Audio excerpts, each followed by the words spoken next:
ಇಂದು ಕಾವೇರಿ ನಿರ್ವಹಣಾ ಪ್ರಾಧಿಕಾರ ಮಂಡಳಿ ತಮಿಳುನಾಡಿಗೆ ಪ್ರತಿನಿತ್ಯ 3,500 ಕ್ಯೂಸೆಸ್ 3.5 TMC ನೀರನ್ನು ಬಿಡಬೇಕು ಅನ್ನೋ ಆದೇಶವನ್ನು ಮಾಡಿದ್ದಾರೆ. ಈ ಪ್ರಾಧಿಕಾರದಲ್ಲಿರೋರು ನಿಜವಾದ ಮನುಷ್ಯರೇ ಅಲ್ಲ, ಮಾನವೀಯ ಮೌಲ್ಯಗಳೇ ಅವ್ರಿಗಿಲ್ಲ. ಕೇಂದ್ರ ಸರ್ಕಾರ ಮತ್ತೊಮ್ಮೆ ಮಾನವೀಯ ಮೌಲ್ಯ ಇಲ್ಲ ಅನ್ನುವಂಥದ್ದನ್ನು ಸಾಬೀತುಪಡಿಸಿದ್ದಾರೆ. ಯಾಕೆ ಅಂತ ಹೇಳಿದ್ರೆ, ಕರ್ನಾಟಕದಿಂದ ಆಯ್ಕೆಯಾಗಿರುವಂಥ ಅಲ್ಲಿಗೆ ಹೋಗುವ ಮಂಡಳಿಗೆ ಹೋಗುವ ಸಭೆಗೆ ಹೋಗುವಂಥ ಅಧಿಕಾರಿಗಳು ಏನ್ರಿ ಮಾಡ್ತಾವ್ರೆ? ಕಾವೇರಿ ನೀರಿನ ಸಮಸ್ಯೆ ಬೀದಿ ಜೀವನ ಈ ಸಂದರ್ಭದಲ್ಲಿ ಮಾಡ್ತವೆ. ಯಾವುದೇ ಕಾರಣಕ್ಕೂ ಈ ಆಡಳಿತ ಇದು ಕಾವೇರಿ ನಿರ್ವಹಣಾ ಮಂಡಳಿ ಮಾಡಿರುವ ಆದೇಶವನ್ನು ಧಿಕ್ಕರಿಸಿ ಕಾವೇರಿ ನಿರ್ವಹಣಾ ಪ್ರಾಧಿಕಾರಕ್ಕೆ ಅಪೀಲ್ ಸಲ್ಲಿಸುವಂತ ಕೆಲಸವನ್ನು ಮುಖ್ಯಮಂತ್ರಿಗಳು ಮಾಡಬೇಕು, ನೀರಾವರಿ ಸಚಿವರು ಮಾಡಬೇಕು ಅನ್ನೋ ಆಗ್ರಹವನ್ನು ಮಾಡ್ತಾ ಇದ್ದೇವೆ. ಯಾವುದೇ ಕಾರಣಕ್ಕೂ ಮಂಡ್ಯ ಜಿಲ್ಲಾ ರೈತರಿಗೆ ಅನ್ಯಾಯ ಮಾಡಿ, ಕಾವೇರಿ ಕೊಳದ ಜನರಿಗೆ ಅನ್ಯಾಯ ಮಾಡಿ ನೀರನ್ನು ಬಿಡಬೇಡಿ ಅನ್ನೋ ಆಗ್ರಹವನ್ನು ಮಾಡ್ತೇವೆ. ಮುಖ್ಯಮಂತ್ರಿಗಳ ನೀವೇನಾದ್ರು ನೀರು ಬಿಟ್ರೆ ವಚನ ಭ್ರಷ್ಟರಾಗ್ತೀರಿ, ರೈತರ ವಿರೋಧಿ ಆಗ್ತೀರಿ, ಕಾರ್ಮಿಕರ ವಿರೋಧಿ ಆಗ್ತೀರಿ, ಬೆಂಗಳೂರಿಗೂ ನೀರು ಕುಡಿಯೋಕೆ ಸಾಧ್ಯವಿಲ್ಲದಂಗೆ ಆಗ್ತದೆ. ಹಾಗಾಗಿ ಮುಖ್ಯಮಂತ್ರಿಗಳು ದಿಟ್ಟ ನಿರ್ಧಾರವನ್ನು ತೆಗೆದುಕೊಳ್ಬೇಕು ಅನ್ನೋ ಆಗ್ರಹವನ್ನು ಈ ಸಂದರ್ಭದಲ್ಲಿ ಮಾಡ್ತಾ ಇದ್ದೇವೆ. ಮಂಜುನಾಥ್, ಕನ್ನಡ ಸೇನೆ ಜಿಲ್ಲಾಧ್ಯಕ್ಷ.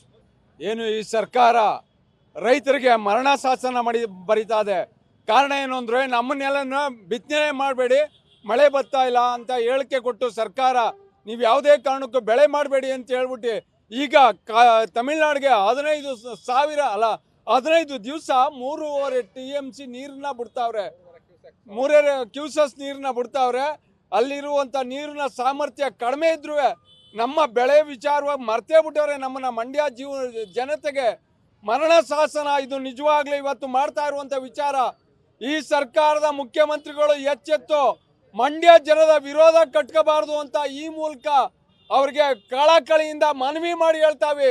ಕಾರಣ ಏನು ಅಂದರೆ, ನಮ್ಮ ಬೆಳೆ ನಿಂತಿರೋ ಬೆಳೆಗೂ ನೀರು ನಿಲ್ಲಿಸ್ತಾ ಇದ್ದು ಈಗ 3,500 TMC ನೀರು ಕೊಟ್ಟದ್ರಿಂದ ನಮ್ಗೆ 3,500 ಕ್ಯೂಸಸ್ ನೀರು ಕೊಡೋದ್ರಿಂದ ನಮಗೆ ನಿಜವಾಗ್ಲೂ ಮರಣ ಶಾಸನ ಬರಿತಾ ಇದೆ ಈ ಸರ್ಕಾರ ಅಂತ ಹೇಳಕ್ಕೆ ನಾನು ಇದು ಮಾಡ್ತಾವನೆ. ನೀರು ಬಿಟ್ರೆ ಇಲ್ಲೇ ಉಗ್ರವಾದ ಪ್ರತಿಭಟನೆ ಮಾಡ್ತೀವಿ, ಈ ಸರ್ಕಾರಕ್ಕೆ ಎಚ್ಚರಿಕೆ ಕೊಡ್ತೀವಿ. ನೀರು ಯಾವುದೇ ಕಾರಣಕ್ಕೂ ಬಿಡಬಾರ್ದು, ಆದೇಶ ಪಾಲನೆ ಮಾಡಬಾರ್ದು. ಏನು ಕಮಿಟಿ ಇದೆ, ಕರ್ನಾಟಕದ ಬಗ್ಗೆ ಕಿಂಚಿತ್ತಾರು ಗಮನ ಕೊಟ್ಟು ಕರ್ನಾಟಕದ ಬಗ್ಗೆ ಇವರು ಕುಡಿ ನೀರಿಗೆ ಅಂತ ಹೇಳ್ತಾವ್ರೆ. ಕುಡಿ ನೀರಿಗೆ ತಾನೇ ಎಲ್ಲಿ ಉಳ್ಕೊಳ್ಳೋ ಸ್ವಾಮಿ? ಹಿಂಗಾದ್ರೆ ನಿಜವಾಗ್ಲೂ ಕುಡಿ ನೀರು ಉಳ್ಕೊಳ್ಳೋದಿಲ್ಲ, ನಮ್ಮ ಬೆಳೆ ವಿಚಾರವಂತ ಮರ್ತೇ ಬಿಟ್ಟದ ಈ ಸರ್ಕಾರ.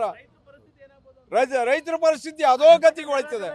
ಹಗ್ಗ ತಗೊಂಡು ನ್ಯಾಣ ಮರಣ ಶಾಸನ ಬರಿತಾ ಇದೆ ಇದು. ಹೌದು ಸರ್, ನನ್ನ ಹೆಸರು ಚಂದ್ರಶೇಖರ್ ಶಿವಳ್ಳಿ. CWRC ಇವತ್ತು ಏನು ಒಂದು ಆದೇಶ ಮಾಡಿದೆ, ಪ್ರತಿನಿತ್ಯ 3,500 ಕ್ಯೂಸೆಕ್ ನೀರು ಬಿಡಬೇಕು. ಅದರಂತೆ 15 ದಿನಗಳ ಕಾಲ ತಮಿಳುನಾಡಿಗೆ 4.5 TMC ನೀರನ್ನು ಹರಿಸಬೇಕು ಅಂತ ಏನೋ ಒಂದು ಆದೇಶ ಮಾಡಿದೆ. ಇದು ಸಂಪೂರ್ಣ ಅವೈಜ್ಞಾನಿಕ. ಮಂಡ್ಯ ರೈತರು ಹಾಗೂ ಕಾವೇರಿ ಕೊಳ್ಳದ ರೈತರಿಗೆ ಬರೆದಂಥ ಮರಣ ಶಾಸನ.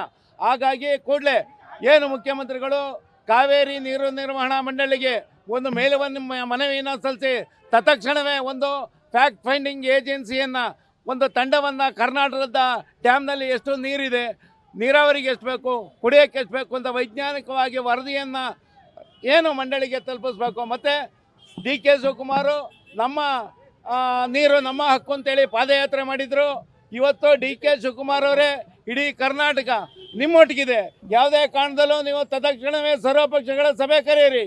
ಯಾವುದೇ ಕಾರಣಕ್ಕೂ ತಮಿಳುನಾಡಿಗೆ ನೀರು ಬಿಡಬಾರ್ದು. ನಿಮ್ಮೊಟ್ಟಿಗೆ ಕರ್ನಾಟಕದ ಎಲ್ಲ ಕನ್ನಡಿಗರು ಕೂಡ ನಿಮ್ಮೊಟ್ಟಿಗಿದ್ದಾರೆ, ಎಲ್ಲ ಹೋರಾಟಗಾರರು ಕೂಡ ನಿಮ್ಮೊಟ್ಟಿಗಿದ್ದಾರೆ. ನೀವು ನಿಜವಾಗ್ಲೂ ಬದ್ಧತೆ ಏನಾರು ಇದ್ದರೆ ನಮ್ಮ ನೀರು ನಮ್ಮ ಹಕ್ಕು ಅಂತ ಹೇಳಿದ್ರೆ ನಮ್ಮ ನೀರನ್ನು ಕಾಯುವಂತಹ ಕನ್ನಡಿಗಾಗಿ, ಇಲ್ದೇನೆ ಇದ್ದರೆ ನೀವೇನಾರು ತಮಿಳ್ನಾಡಿಗೆ ನೀರು ಬಿಟ್ಟು ತಮಿಳ್ನಾಡಿನ ವಾಟರ್ಮನ್ ಥರ ಏನಾರು ವರ್ಕ್ ಮಾಡಿದ್ರೆ, ನೀವು ವರ್ತನೆ ಮಾಡಿದ್ರೆ ಇಡೀ ಕರ್ನಾಟಕ ಹೊತ್ತಿ ಉರಿಯೋದ್ರಲ್ಲಿ ಯಾವುದೇ ಅತಿಶಯೋಕ್ತಿ ಇಲ್ಲ. ಮುಂಬರೋ ದಿನಗಳಲ್ಲಿ ತೀವ್ರತರನಾದ ಹೋರಾಟವನ್ನು ಕಾವೇರಿ ಕೊಳ್ಳದ ಭಾಗದಲ್ಲಿ ನಾವು ಹಮ್ಮಿಕೊತೀವಿ ಅನ್ನೋ ಎಚ್ಚರಿಕೆಯನ್ನು ನಾನು ಹೇಳ್ತೀನಿ.